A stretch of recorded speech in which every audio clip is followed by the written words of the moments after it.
Hello friends, I am Aprati. Welcome back to our channel plants space. ये video हमने shoot की थी जून में सुबह 4 बजे और इसका रीज़न क्या था ये भी आपसे शेयर करेंगे। सबसे पहले आप सामने देखिए, सामने एक तार है, उस पर कुछ चिड़िया आपको उड़ती हुई दिखाई देंगी। ध्यान से देखेंगे तो आपको दिख जाएगी। तो इसमें ये सफ़ेद और काली 2 चिड़िया हैं और ये जोड़े में रहती हैं। इसकी बहुत बड़ी कहानी है। तो गर्मियों की बात है, कभी कभी मुझे चिड़ियों की आवाज़ आती, जो कि कभी 12 बजे, कभी 1 बजे, कभी 2 बजे और कभी सुबह 4 बजे भी। तो सुबह 4 बजे बोलती हैं चिड़िया, तो वो तो नॉर्मल है क्योंकि प्रकृति में सबसे पहले पक्षी ही जग जाते हैं। लेकिन जब रात में आवाज़ आती तो पापा जैसे कभी बताते थे कि पक्षी तभी बोलते हैं रात में जब उनको उड़ा दिया जाता है या कोई शिकारी पक्षी उन पर हमला कर देता है, तो वो बसेरा जैसे उनका उजड़ जाता है, तो वो रात में बोलते हैं कभी कभी। लेकिन मुझे ये देखना था चिड़िया बोल कौन सी रही है, क्योंकि टेलर बर्ड तो कभी कभी बोल जाती है रात में, अगर उसको डिस्टर्ब कर दिया जाए, कोई पक्षी उसको भगा दे तब वो बोल जाती है कभी कभी, या आंधी तूफान आ जाता है तब भी उसको बोलते हुए कभी कभी सुना है। लेकिन ये आवाज़ मेरे लिए नई थी।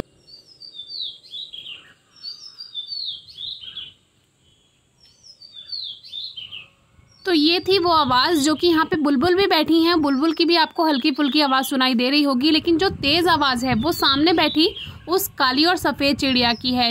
ये है एक ओरिएंटल मैगपाई रॉबिन बर्ड, जिसको आम भाषा में दयाल पक्षी कहते हैं। और ये एक पेसराइन बर्ड है, यानी कि इसके आगे 3 उंगलियां होती हैं पंजे में और एक पीछे की तरफ, जिससे ये टहनियों को पकड़कर आराम से बैठ सकती है। और ये सामने बुलबुल बैठी हुई है।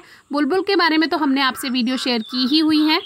तो ये जो ओरिएंटल मैगपाई रॉबिन बर्ड है, ये जो मेल होता है वो ब्लैक एंड वाइट होता है और जो इसमें फीमेल होती है वो हल्की सी ग्रेइश ब्लैक होती है। बस यही इनमें डिफरेंस होता है।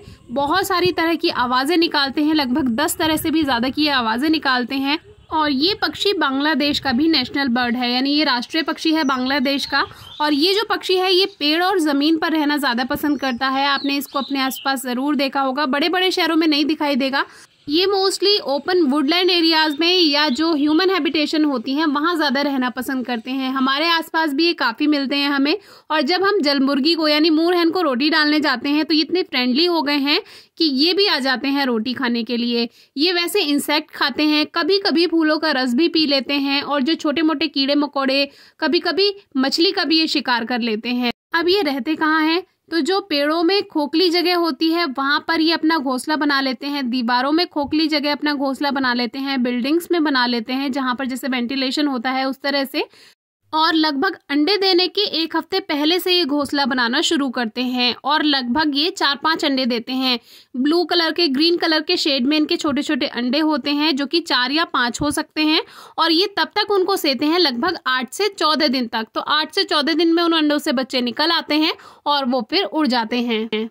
तो ये तो मैंने आपको बहुत आसान भाषा में इसके बारे में बताया, लेकिन वो बहुत बड़ी कहानी थी जो मैंने इसको ढूंढने में निकाली, क्योंकि रात में इतनी जल्दी पक्षी दिखाई नहीं देते हैं। वो तो हमारे घर के आगे स्ट्रीट लाइट है, तो उसमें मुझे समझ आ गया, जो उस दिन मैंने वीडियो शूट करी तब मुझे पता चला कि ये वाली आवाज़ इस पक्षी की है। नॉर्मली ये पक्षी में मेल सबसे ज़्यादा बोलता है, फीमेल इतना नहीं बोलती है।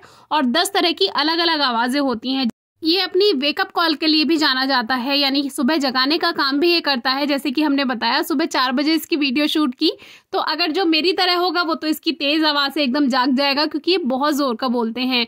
ये बहुत फ्रेंडली भी होते हैं, क्योंकि जब भी मैं मोर hen यानी जलमुर्गी को रोटी डालती थी तो ये भी आ जाते थे। और ख़ास तौर से इनका जो सीज़न होता है वो गर्मियों में ज़्यादा आपको ये दिखाई देंगे। तो जब भी मैं उनको रोटी डालती ये एकदम आ जाते और 1-2 टुकड़े ये भी रोटी के उठाकर ले जाते। तो इस तरह से फ्रेंडली होते हैं और इसीलिए इंसानों के पास रहना पसंद करते हैं। और ये हमें जब एक बार पहचान जाते हैं तो भूलते नहीं हैं। तो ये मैंने इन पक्षियों में नोटिस किया है, तो आप भी इस चीज़ को ज़रूर नोटिस कीजिएगा। अगर ये आपके दोस्त बन चुके हैं तो ये भागते नहीं हैं और इनको पहचान हो गई है। जैसे हम जलमुर्गी के लिए रोटी लेकर जाते हैं तो ये भी एकदम से आ जाते हैं और रोटी के 1-2 टुकड़े लेकर ये भी चले जाते हैं। वैसे इंसेक्ट भी खाते हैं अलग अलग। तो आज की वीडियो आपको कैसी लगी कमेंट बॉक्स में ज़रूर बताइए। कोई क्वेरी हो तो पूछेगा। Thank you.